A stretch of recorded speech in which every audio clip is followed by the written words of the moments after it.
বাড়িতে যদি হঠাৎ করে কোনো গেস্ট চলে আসে, আপনি যদি এই ধরনের একটা ড্রিঙ্ক বানিয়ে খেতে দেন তাহলে তো কথাই হবে না। এটা দেখতেও যত সুন্দর, দারুণ টেস্টি আর হেলদিও। এটা হলো সামার স্পেশাল আম পান্না, যেটা সারা বছর সংরক্ষণ করে রাখা যায়। তবে চলুন কিভাবে করলাম সেটা আপনাদের সঙ্গে শেয়ার করি। আশা করি আপনারা সবাই ভালো আছেন।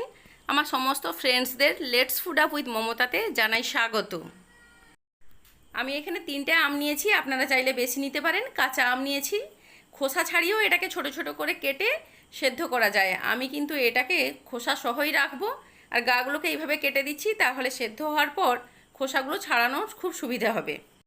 আমি আমটা সেদ্ধ করার জন্য 2 কাপ জল দিয়ে দিচ্ছি। আপনারা চাইলে প্রেসার কুকারেও এটাকে সেদ্ধ করে নিতে পারেন, তাহলে তাড়াতাড়ি হয়ে যাবে। আমি এখানে একটা সসপ্যান নিয়েছি সেদ্ধ করার জন্য। এই ফাঁকে আমি কিছু পুদিনা পাতা নিয়েছি, এর পাতাগুলো আমি ভালো করে ছাড়িয়ে নিচ্ছি। পুদিনা পাতাগুলো আমার সব ছাড়ানো হয়ে গেছে। এখন এগুলোকে আমি ধুয়ে ভালো করে পরিষ্কার করে রেখে দেব। এখন আমটা হয়েছে কিনা দেখছি। দেখুন আমগুলো কিন্তু সেদ্ধ হয়ে গেছে ভালো করে। আমি গ্যাসটা অফ করে দেব, দিয়ে এক এক করে আমগুলোকে সব তুলে নেব। নিয়ে এই আমগুলোকে কিন্তু আমি ঠান্ডা করার জন্য রেখে দেবো ফ্যানের কাছে। আর যে এর এক্সেস জলটা বেরিয়েছে, এই জলটাকে আমি রেখে দেবো। এই জলটা কিন্তু পরে আমি কাজে লাগাবো। এই টক জলটা কিন্তু ফেলা যাবে না। দেখুন এই জলটাকে আমি একটা কাপে করে রেখে দিচ্ছি। আমি এখানে কিছুটা কাঁচা গোলমরিচ, কাঁচা জিরে আর কাঁচা মৌরি নিয়েছি।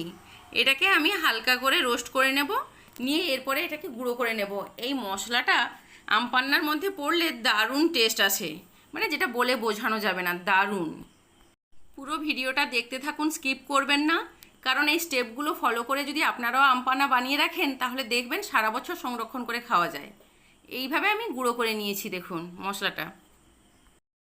আমটা এখন ঠান্ডা হয়ে গেছে। দেখুন যেভাবে আমি কেটেছিলাম সেই জন্য খোসাগুলো কি সুন্দরভাবে ছাড়ানো যাচ্ছে। দেখুন এইভাবে কিন্তু দারুণভাবে ছাড়ানো হয়ে যাচ্ছে। এক এক করে সব আমগুলো আমি ভালো করে খোসা ছাড়িয়ে নিচ্ছি। এগুলো খোসা ছাড়ানো হয়ে গেলে এর মাড়টা আমি বার করে নেব। এই মাড়টা কিন্তু আমি ছুরি দিয়েও এইভাবে বার করে নিতে পারি। দেখুন এইভাবে কেটে, ছুরিতে দেরি হবে সেই জন্য আর একটা ভালো প্রসেস আপনাদের দেখিয়ে দিচ্ছি। এটাকে কিন্তু নরম গলে গেছে তো হাত দিয়ে এইভাবে কিন্তু এর মাড়টা বার করে নেওয়া যায়। একটা মিক্সিং জারের মধ্যে আমি এই আমের পাল্পগুলো সব দিয়ে দিচ্ছি। এর মধ্যে আমি ধুয়ে রাখা পুদিনা পাতাগুলো দিয়ে দেবো। পুদিনা পাতার যে ফ্লেভারটা দারুণ, আর এর ফ্রেশনেসটা খুব ভালো, এই জন্য পুদিনা পাতাটা আমি একটু বেশি করে দিলাম। কিছুটা আদা রেখেছিলাম, সেই আদাটাও দিয়ে দিচ্ছি। দেখুন দারুণ একটা পেস্ট করে নিয়েছি। পেস্টটা পুরো জেলি টাইপ হয়ে গেছে।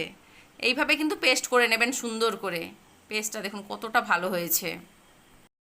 আম পান্নাটা বানানোর জন্য একটা আমি কড়া বসিয়ে দেখুন 3 কাপ চিনি দিলাম। আপনারা চাইলে বেশি চিনি দিতে পারেন। আমি 3 কাপ চিনি দিয়েছি, সেই জন্য আমি 1.5 কাপ জল দেবো এর মধ্যে।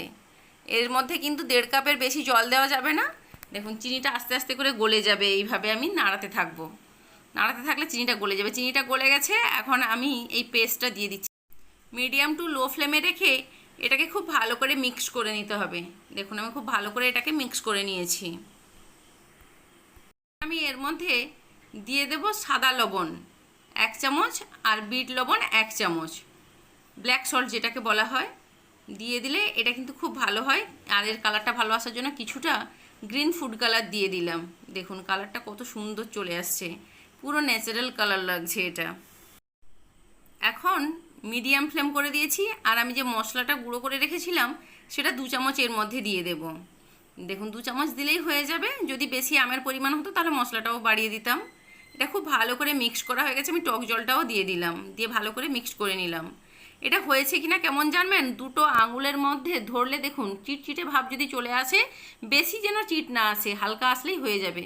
এটা হয়ে গেছে, আমি গ্যাসটা অফ করে দিলাম। আমি একটা গন্ধরাজ পাতিলেবু নিয়েছি, এটাকে আমি হাফ কেটে নিয়েছি। দেখুন এর রসটা আমি দিয়ে দিচ্ছি। দিলে এটা জমাট বাঁধে না, খুব ভালোভাবে থাকে। চিনির যে চিটচিটে ভাবটা সেটা থাকে না, খুব সুন্দরভাবে এটা থাকে, এইভাবেই থাকবে। আর এই গন্ধরাজ লেবুর ফ্লেভারটা দারুণ। আম পান্নাটা রেডি। এটা ঠান্ডা হয়ে গেছে। এটাকে সারা বছর সংরক্ষণ করে রাখার জন্য আমি কাঁচের জার নিয়েছি, তার মধ্যে ঢেলে নিচ্ছি।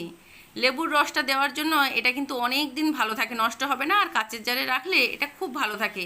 এটাকে আপনারা বাইরে 5-7 দিন রাখবেন, তারপর ফ্রিজে রেখে রেখে খাবেন, খুব ভালো থাকবে, সারা বছরই ভালো থাকবে। এবার শরবতটা কিভাবে বানাবেন সেটা দেখাচ্ছি। দেখুন একটা পাত্র নিয়েছি, তার মধ্যে আমি বরফ নিয়ে নিচ্ছি কিছুটা। বরফের টুকরো নিয়ে নিতে হবে। তারপরে কিচ্ছু না, শুধু 2 চামচ এটা দিয়ে দিলে হবে। আম পান্নাটা 2 চামচ, এটা তো রেডি করা। 2 চামচ দিয়ে দিলেই এর মধ্যে আর চিনি লবণ কিচ্ছু দিতে হবে না। 1 গ্লাস জল আমি এর ওপর থেকে দিয়ে দিলাম। আমি তো 1 গ্লাস করব, সেই জন্য মেজারমেন্টটা দেখাচ্ছি। 1 গ্লাসের জন্য 2 চামচ। কিছুটা চিয়া সিড ভিজিয়ে রেখেছিলাম। এটা কিন্তু অনেকে খেতে চায় না, এইভাবে যদি শরবতের সঙ্গে খাওয়ানো হয় তাহলে খেতেও ভালো লাগে আর সবাই খাবে।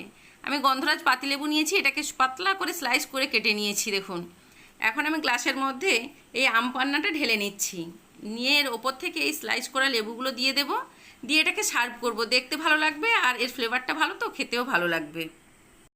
দেখলেন তো, আম পান্না রেডি করা থাকলে কত সহজেই 1 গ্লাস আম পান্না বানিয়ে কাউকে দেওয়া যায়। আপনারা যারা আমার চ্যানেলটি প্রথমবার দেখছেন, অনুরোধ করব সাবস্ক্রাইব করে রাখুন, তাহলে আমার সমস্ত রেসিপির আপডেট সবার আগে পেয়ে যাবেন। আর আমার এই রেসিপিগুলো যদি আপনাদের ভালো লাগে তাহলে একটা লাইক, কমেন্ট ও শেয়ার করে আমার পাশে থাকবেন। আপনাদের উৎসাহ ও ভালোবাসা পেলে আমি আরও নতুন নতুন রেসিপি আপনাদের সহজভাবে করে দেখাবো। আপনাদের মূল্যবান সময় নষ্ট করে আমার এই ভিডিওটি দেখার জন্য আপনাদের সবাইকে জানাই অসংখ্য ধন্যবাদ। আপনারা সবাই ভালো থাকবেন, সুস্থ থাকবেন। ফিরে আসবো নতুন একটি রেসিপির সঙ্গে।